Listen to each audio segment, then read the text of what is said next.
this is South Texas. Look, if you look out there, you can see every manner of tropical fruit trees, plants, and all of that. Because you've got all of the tropical, we are gifted in this level of the latitudes in order to support this kind of foliage, and I've built that around me. Surrounded by a tropical oasis, the lines between South Texas and South America blur at a picturesque estate belonging to one of Brownsville's oldest families. It may come as a surprise that Eugene Fernandez's backyard jungle is not only in Texas, but is home to one of the most prolific collections of history in the Rio Grande Valley. If there was a house of a historian, this would be it, I would imagine, because it just, where you live, your living atmosphere takes on what you are, right? This little room, pertinent to South Texas, captures about 500 years easy of what went on in our region.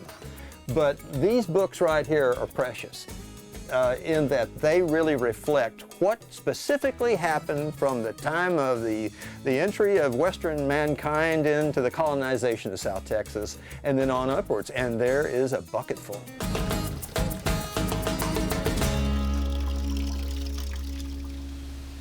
As Cameron County Historical Commissioner, Gene has amassed quite the collection of archival books and documents.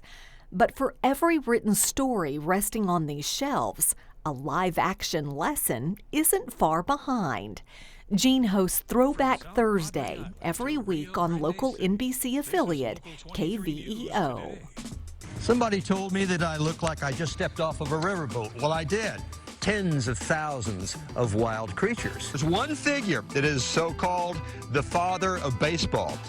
The reporter it was a field reporter from our affiliate here, came up to me and says, can we do some little stories on history? Because I'm thinking about doing a series, and maybe you can make an appearance once in a while on this. And so I said, sure, yes. And I said, well, I wonder if I can dig up about 6 or 8 themes that I can do this. 6 or 8, if you can imagine, once a week, 52 weeks times 3. That's how many episodes we've done. 3 years later, there is no limit to the number of themes that you can have in South Texas. There is a fascinating subject around every corner here. Are you constantly learning? Oh my God, yes, because history's making itself every day. When I give my interviews from my show, I actually point out how it is relevant to modern times, and then I close it with, and the rest is history, you see, because we've just created it, as we were very well doing that. And the rest is history. The rest is history. And the rest is history. For KVEO News, I'm Eugene Fernandez.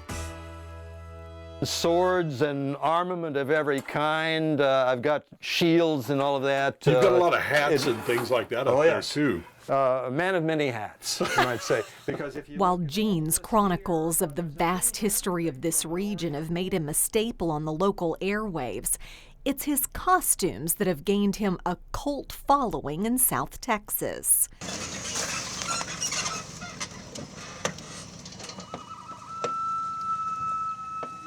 We're at the Jagoo Plantation, and we're going to step back into time to 1893.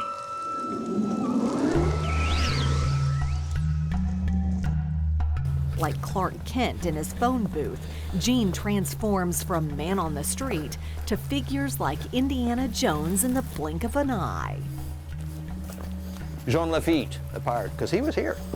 Monk, the Oblate Fathers, and I have the full, I had a seamstress make me a full monk's robe and the whole thing. And the cowboys and all that, those hats, and I've got the full regalia with the spurs and the embroidered outfits and all of that. It just goes on and on and on. Military, of course, South Texas is replete with military history going back to Zachary Taylor and even beyond that. And so when I was gathering them together not long ago, I said to myself, my heavens, if you see it in front of you, there it just goes on forever. It looks like central casting from Hollywood.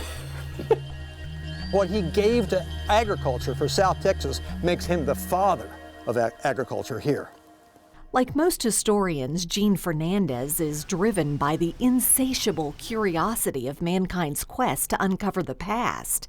His unorthodox fashion and amusing delivery play a part in capturing the minds of viewers, both young and old. It's all part of his mission.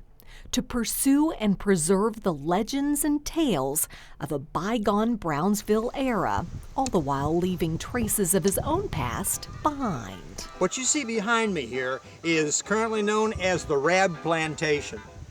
I'm overwhelmed and I'm really gratified by the amount of response that I've gotten from the public. I'm approached constantly by people coming up and saying, well, that story that you told, I hadn't any idea that that even existed.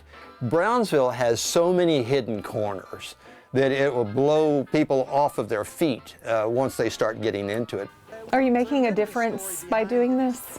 I would dearly hope so, because the importance of carrying on the legacy, and that beautiful legacy that we have here in South Texas, is a story that has to continue.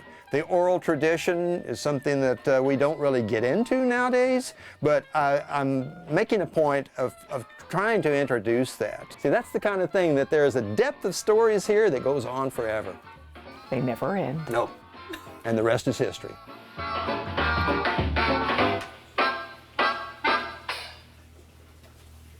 Looking for more stories like this one? Just hit the subscribe button for more great stories about Texas and Texans.